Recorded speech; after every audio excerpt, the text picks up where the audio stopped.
రాష్ట్రంలో కని విని ఎరిగిన రీతిలో మనందరం కూడా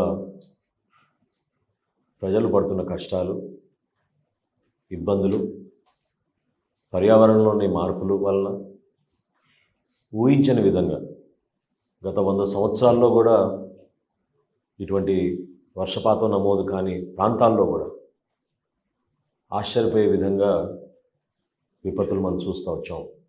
కొన్ని ప్రాంతాల్లో ప్రజలు అప్రమత్తమైనా కూడా ప్రభుత్వం తరఫు నుంచి అధికార యంత్రాంగం సిద్ధమైనా కూడా ఒకేసారి అంత భారీ వర్షం నమోదుతోటి దిగువ ప్రాంతాల్లో ఉన్న ప్రజలు తీవ్రమైన ఇబ్బందులకు గురవుతున్నారు. విజయవాడ నగరంలో మనం చూసాం ఏ విధంగా ఒక బాధ్యతతోటి గౌరవ ముఖ్యమంత్రి గారి నాయకత్వంలో ఉప ముఖ్యమంత్రి గారి పవన్ కళ్యాణ్ గారు చూపించిన చొరవతోటి, స్పందించే మనస్తత్వంతో ప్రతి ఒక్కరూ కూడా ఒక బాధ్యతతోటి క్షేత్రస్థాయిలోకి వెళ్ళి పనిచేసి వాళ్ళ కష్టాలు కొంతవరకైనా తగ్గించే విధంగా ఒక ప్రయత్నం చేస్తూనే ఉన్నాం. ఈ తరుణంలో జగన్మోహన్ రెడ్డి గారు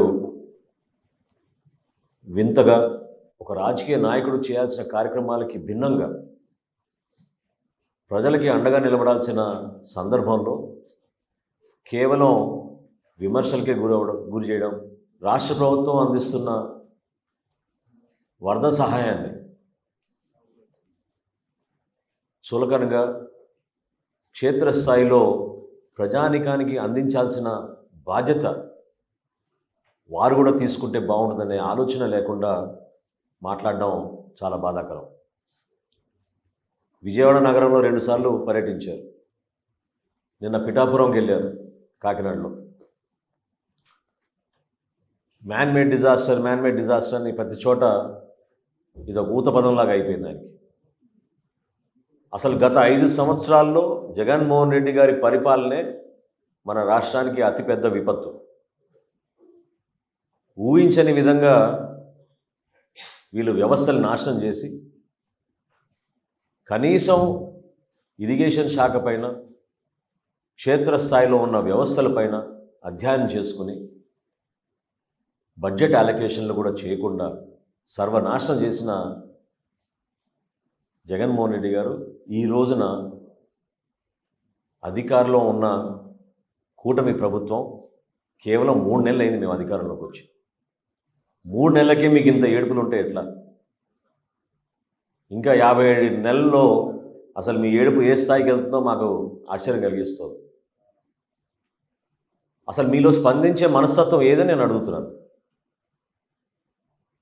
ఏ విధంగా పవన్ కళ్యాణ్ గారు నిలబడి రాష్ట్రంలో ఒక ఆదర్శవంతంగా 400 పంచాయతీలకి ₹1,00,000 విరాళం ఇచ్చి, తెలుగు రాష్ట్రాలకి ₹1,00,00,000 చొప్పున విరాళం అందించి క్షేత్రస్థాయిలో ఆదుకోవాలని చెప్పి పార్టీ నాయకులందరూ కూడా పిలిపించి దూర ప్రాంతాల నుంచి కూడా జనసేన పార్టీ నాయకులందరూ కూడా తరలి వచ్చి ఎక్కడైతే ముంపు ప్రాంతాల్లో ఇబ్బంది పడుతున్నారో వాళ్ళకి సహాయ కార్యక్రమాలు అద్భుతంగా చేస్తున్న తరుణంలో జగన్మోహన్ రెడ్డి గారు కానీ వైఎస్ఆర్సీపీ పార్టీ కానీ చేసింది ఏంటని నేను ప్రశ్నిస్తున్నాను. పిఠాపురం వెళ్ళారు, కొన్ని ప్రాంతాల్లో పర్యటించి క్షేత్రస్థాయిలో మీకు పూర్తి అవగాహన వచ్చినట్టు ఒక 40-50 కాగితాలు పట్టుకొని ప్రెస్ ముందు మీరు మాట్లాడిన మాటలు ఏ విధంగా ప్రజలకు ఉపయోగపడతాయని నేను ప్రశ్నిస్తున్నాను. ఒక్కసారి మీరు గతంలో పవన్ కళ్యాణ్ గారి నాయకత్వంలో జనసేన పార్టీ 5 సంవత్సరాల్లో ఎప్పుడైనా ఇటువంటి సందర్భాల్లో ఏ విధంగా మేము స్పందించేవాళ్ళం? చాలా స్పష్టంగా పవన్ కళ్యాణ్ గారు ఎప్పుడు కూడా ప్రభుత్వాన్ని విమర్శించకుండా ప్రజలకు ఉపయోగపడే విధంగా 2-3 మంచి సూచనలు చేసి పెద్ద మనసుతోటి మీరు ముందుకు వచ్చి ప్రభుత్వం నుంచి ఆదుకోవాలి, కష్టాల్లో ఉన్నారు రైతాంగం, సామాన్య ప్రజలని పదే ఆయన విజ్ఞప్తి చేస్తూ ఉండేవాళ్ళు. ఈ రోజున వాస్తవాలు ఏంటి? పోనీ మీరు అక్కడ పోయి పర్యటించారు, మీ సొంత పేరుతో నిర్మాణం చేసిన ఆ జగనన్న కాలనీ గొల్లపురంలో అక్కడికి పర్యటించారా మీరు? అక్కడున్న వాస్తవ పరిస్థితులు తెలుసుకున్నారా? ఏ విధంగా ఆ ప్రాంతం మొత్తం మునిగిపోయిందో మీరు చూసారా? సెలెక్టివ్గా కొన్ని ప్రాంతాలకు వెళ్ళి ఏలేరు గురించి మాట్లాడుతున్నారు. కూటమి ప్రభుత్వం ఏర్పడిన వెంటనే ఉప ముఖ్యమంత్రి గారు పవన్ కళ్యాణ్ గారు అధికార యంత్రాంగాన్ని సమావేశపరిచి జిల్లా కలెక్టర్ గారి ద్వారా ఆధునీకరణ కోసం చేయాల్సిన కార్యక్రమాల గురించి ఆయన సమావేశం ఏర్పాటు చేసుకుని ప్రణాళిక సిద్ధం చేశారు. సుమారు 1000 కోట్ల రూపాయలతో అంచనాలు వేశారు. మరి మీ 5 సంవత్సరాల్లో ఎందుకు మీరు పని చేయలేకపోతున్నారంటే, ఎందుకు చేయలేదని అంటే విచిత్రమైన సమాధానం ఏంటంటే వర్షాలు ఎక్కువ పడ్డాయట. అసలు స్పందించే మనస్తత్వం ఏది మీలో నేను అడుగుతున్నాను. మీరు ఎప్పుడైనా మీ జేబులోంచి 1 లక్ష రూపాయలు తీసి ఎవరికైనా ఇచ్చారా? సామాన్యుడు ఇబ్బంది పడుతుంటే మీరు పరదాలు కట్టుకుని తిరిగారే ఆ రోజుల్లో. మ్యాన్ మేడ్ డిజాస్టర్ అంటే అద్భుతమైన ఉదాహరణ అన్నమయ్య ప్రాజెక్ట్. కేవలం మీ ఇసుక దోపిడీ కోసం గేట్లు ఎత్తకుండా 24 మంది బలైపోతే, 38 మంది ఆచూకీ ఈ రోజుకు తెలియకపోతే, 12 రోజుల తర్వాత సొంత జిల్లాలో ముఖ్యమంత్రి గారు పర్యటించారు. 12 రోజుల తర్వాత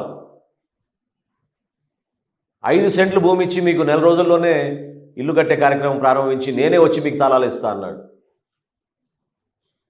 ఇది ఎప్పుడు 2021లో ఆయన ముఖ్యమంత్రిగా దిగిపోయే రోజు వరకు కూడా ఇల్లులు అక్కడ పూర్తి కాలేదు. ఏ ఒక్కరికి తాళం ఇవ్వలేదు. ఈయన మాట్లాడతాడు మ్యాన్ మేడ్ డిజాస్టర్ అని. అన్నమయ్య ప్రాజెక్టు ఏ విధంగా కూలిపోయిందో దానికన్నా మ్యాన్ మేడ్ డిజాస్టర్ ఏముంటుందో చెప్పండి. ఈరోజు బుడమేరు కానివ్వండి, ఏలేరు కానివ్వండి, కనీసం బేసిక్ మినిమం రిక్వైర్మెంట్స్ కోసం ఖర్చు పెట్టుకోవాల్సిన నిధులు మీరు కేటాయించకుండా అస్తవ్యస్తంగా వదిలేసి అక్కడున్న ఇబ్బందుల గురించి మీకు అవగాహన లేక కేవలం రాజకీయ కోణం నుంచే ప్రతి క్షణం మీరు మాట్లాడుతుంటే దాన్ని తీవ్రంగా మనం అందరం కూడా ఖండించాల్సిన అవసరం ఉంది. అసలు దేనికోసం మీ ఏడుపులు? ప్రజలు పడుతున్న ఇబ్బందుల గురించి మీరు మాట్లాడండి. 10,000 రూపాయలు కాదు, ఇంకొక 5,000 రూపాయలు ఎక్కువ ఇవ్వమని మీరు అడగండి. క్రాప్ ఇన్సూరెన్స్ గురించి అంత దారుణమైన అబద్ధం ఆడాడు నిన్న. అసలు చాలా ఆశ్చర్యం కలిగించింది నాకు. స్వయంగా కేంద్ర వ్యవసాయ శాఖ మంత్రి శివరాజ్ సింగ్ చౌహాన్ గారు మొన్న వరద ప్రాంతాలు పర్యటించినప్పుడు ఆయన ప్రెస్ మీట్లో డైరెక్ట్గా చెప్పారు, ప్రధాన్ మంత్రి ఫసల్ బీమా యోజన కింద గత ప్రభుత్వం రూపాయి కూడా చెల్లించలేదు. 2020 ఖరీఫ్ నుంచి ఏ రైతు కోసం మీరు క్రాప్ ఇన్సూరెన్స్ ఇచ్చారో చెప్పమని జగన్మోహన్ రెడ్డి గారిని ఆధారాలతో సహా నేను చూపిస్తాను. మీ 4 సంవత్సరాలు 2020 నుంచి మీ పరిపాలనలో రైతులకు అందించాల్సిన క్రాప్ ఇన్సూరెన్స్ పథకం మీరు ఎక్కడైనా ఇచ్చారా? ఎంతమందికి ఇచ్చారు చెప్పమనండి. రాష్ట్ర ప్రభుత్వం నుంచి రూపాయి చెల్లించలేదని స్వయంగా కేంద్ర మంత్రి మొన్న ప్రకటించారు. ఎందుకు ఈ విధంగా అబద్ధాలు ఆడుతున్నారు? ఎవరిని మభ్యపెట్టాలని అనుకుంటున్నారు మీరు? మీలో నిజాయితీ ఉంటే ఈరోజు మీరు ప్రభుత్వంలో లేరు, ప్రతిపక్షంలో ఉన్నారు, పులివెందుల ఎమ్మెల్యేగా ఉన్నారు, మీరు ఒక పార్టీకి అధ్యక్షుడిగా ఉన్నారు. మీరు మీ పార్టీ యంత్రాంగాన్ని మొత్తం కదిలించండి, తీసుకురండి. క్షేత్రస్థాయిలో ప్రభుత్వం అందిస్తున్న వరద సహాయంలో మీరు కూడా రండి, పాల్గొనండి. మీ వంతు మీరు సహాయం చేయండి ఆర్థికంగా. లీడర్ అంటే పవన్ కళ్యాణ్ గారి లాగా స్పందించే మనస్తత్వం ఉండాలి. అంతేగాని కాగితాలు పట్టుకుని ప్రెస్ దగ్గర ఊగిపోతే ఏం మాట్లాడుతున్నారో అర్థం కాని పరిస్థితుల్లో అదొక షోమెన్షిప్ లాగా మిగిలిపోతుంది. బాధ్యత లేని వ్యక్తులు ఏ విధంగా ప్రవర్తిస్తారో, ఆపదలో కష్టాల్లో ఉన్నప్పుడు ఒక ప్రతిపక్షంలో మీరున్న ఒక పార్టీగా నిలబడాల్సిన బాధ్యత లేదా మీకు? ఎందుకు మీరు పర్యటించరు? ఎందుకు క్షేత్రస్థాయిలో మీరు వెళ్ళి కష్టాల్లో ఉన్న కుటుంబాలు ఎందుకు ఆదుకోరు? గ్రామాన్న ఎంతోమంది ఇబ్బంది పడుతున్నప్పుడు ఈ వయసులో మన ముఖ్యమంత్రి గారు చంద్రబాబు నాయుడు గారు ఏ విధంగా ఆదర్శవంతంగా నిలబడి ఆయన కష్టపడ్డారో చూడండి ఒకసారి. మీ పార్టీ నుంచి మీ నాయకత్వం మీరు ఎందుకు క్షేత్రస్థాయిలో పర్యటించారు? ఆలోచించుకోవాలి ఇవన్నీ కూడా. మేము ఒక బాధ్యత గల పార్టీగా మా పార్టీ అధ్యక్షుడు పవన్ కళ్యాణ్ గారు పిలిపిస్తే జన సైనికులు, వీర మహిళలు, మా నాయకులు, శాసనసభ్యులు, పార్లమెంట్ సభ్యులు అందరూ కూడా ఎవరికి వారు వాళ్ళు చేసిన కార్యక్రమాన్ని మీరు గుర్తించి ఒప్పుకోవాలి. నందలూరు మండలంలో పులపత్తూరు, మందపల్లి, తోగురుపేట ఈ గ్రామాల్లో అందరికన్నా ముందు అన్నమయ్య ప్రాజెక్టు కూలిపోయినప్పుడు వెళ్ళింది మా జన సైనికులు. అధికార యంత్రాంగం కన్నా ముందు వెళ్ళారు, సహాయక కార్యక్రమాల్లో పాల్గొన్నారు, ఎంతోమందిని రక్షించారు. ఈ రోజుకి కూడా ఆ గ్రామాల్లో పర్యటిస్తే 4 సంవత్సరాలు మీ పరిపాలన ఎంత దరిద్రంగా అక్కడ వ్యవహరించిందో మీరే చూసుకోవాలి. ఖచ్చితంగా త్వరలోనే రాష్ట్ర ప్రభుత్వం ప్రతి ఒక్క కుటుంబాన్ని ఆదుకోబోతోంది. పంట నష్టం జరిగినా, ఆర్థిక నష్టం జరిగినా, ప్రతిరోజు వాళ్ళు పనికి వెళ్ళలేని పరిస్థితిలో ఎంత నష్టపోయారో, ఎంత కష్టపడ్డారో ప్రతిదీ కూడా మానవతా దృక్పథంతో ఆలోచించాలని పదే పదే మా ప్రభుత్వం ఆలోచిస్తోంది. ఆర్థిక పరిస్థితులు కష్టంగా ఉన్నా, ఇబ్బందికరంగా ఉన్నా కూడా ఈ సందర్భంలో అవన్నీ పక్కన పెట్టి ప్రజల పక్షాన్ని నిలబడాలి. కూటమి ప్రభుత్వం కేవలం ప్రజలకి సేవ అందించడానికి కోసం, మెరుగైన పరిపాలన అందించడానికి కోసం, పొరపాటు లేకుండా ప్రతి కుటుంబాన్ని గుర్తించి ఎన్యూమరేషన్ జరుగుతున్నప్పుడు ఏ ఒక్కరికి కూడా పొరపాటు జరగకూడదు. ఆటో కోల్పోతే ఆటో రాయాలి, స్కూటర్ కోల్పోతే స్కూటర్ రాయాలి, ఇంట్లో సామాను కూలిపోతే అది కూడా రాయాలి అనే నిర్దిష్టమైన ఆదేశాలు జారీ చేసి అధికార యంత్రాంగాన్ని క్షేత్రస్థాయిలో మేము ఇంటింటికి పర్యటించుకుంటూ ఎన్యూమరేషన్ చేస్తున్నాం. ఏ ఒక్కరికి కూడా నష్టం జరగదు. ఆదుకోవాల్సిన బాధ్యత అది మేము గుర్తించాం. ఖచ్చితంగా మా కూటమి ప్రభుత్వం దానికి నిలబడి ఉంటుంది. పదే పదే ఈ చిల్లర రాజకీయాలు మానుకొని, వరద రాజకీయాలు మానుకొని మీరు ఒక బాధ్యత గల వ్యక్తిగా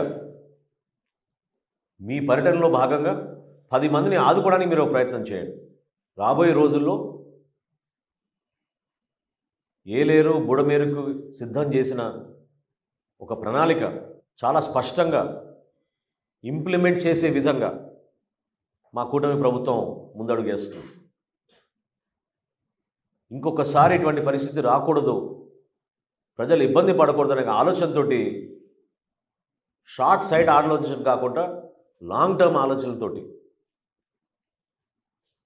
ఒక మంచి ప్రణాళికతోటి సిద్ధం చేసుకుని మేము ముందుకెళ్తున్నాం. అందులో ప్రతి ఒక్కరు కూడా భాగస్వాములు అవ్వాలి. ఉప ముఖ్యమంత్రి గారు పవన్ కళ్యాణ్ గారు ఎంత ఆదర్శవంతంగా నిలబడ్డారో ఆ విధంగా రాష్ట్ర ప్రజలందరూ కూడా కలిసి రావాలి, ప్రజల్ని ఆదుకోవాలని మనస్ఫూర్తిగా ఈ సందర్భంగా కోరుకుంటున్నాను.